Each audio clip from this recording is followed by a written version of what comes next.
Je suis Thierry, bienvenue à la librairie Mine de Rien, en plein centre de Besançon. La ville est très célèbre pour sa citadelle de Vauban, le musée des Beaux-Arts qui est un musée magnifique et c'est une ville où on s'y plaît beaucoup.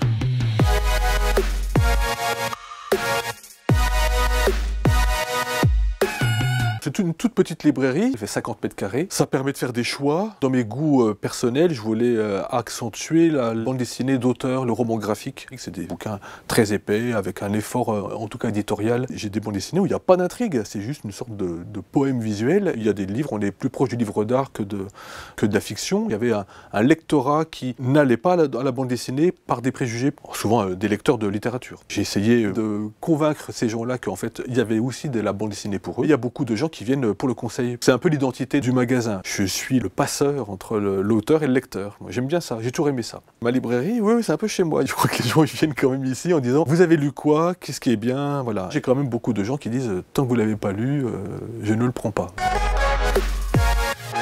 Mon coup de cœur d'argot, c'est Noir, la vie méconnue de Claudette Colvin, de Émilie Plateau, d'après le roman de Tania de Montaigne, qui est l'histoire vraie et méconnue de Claudette Colvin, une jeune femme afro-américaine dans l'Amérique des années 50, l'Amérique ségrégationniste, qui est la première femme à refuser de laisser sa place à une blanche dans un bus, 9 mois avant Rosa Parks, dont l'histoire, elle, est mondialement connue. Son histoire à elle est passée complètement à la trappe. Pourquoi? C'est l'objet de cette bande dessinée.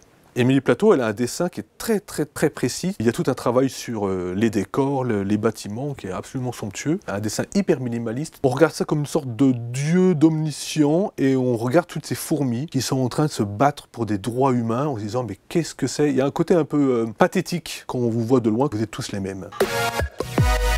Le récit commence, il y a une voix off qui dit maintenant vous quittez votre canapé, vous avez traversé l'Atlantique, maintenant vous êtes dans les années 50, vous êtes une noire américaine, vous avez 15 ans et vous allez penser comme une noire américaine. Et c'est génial.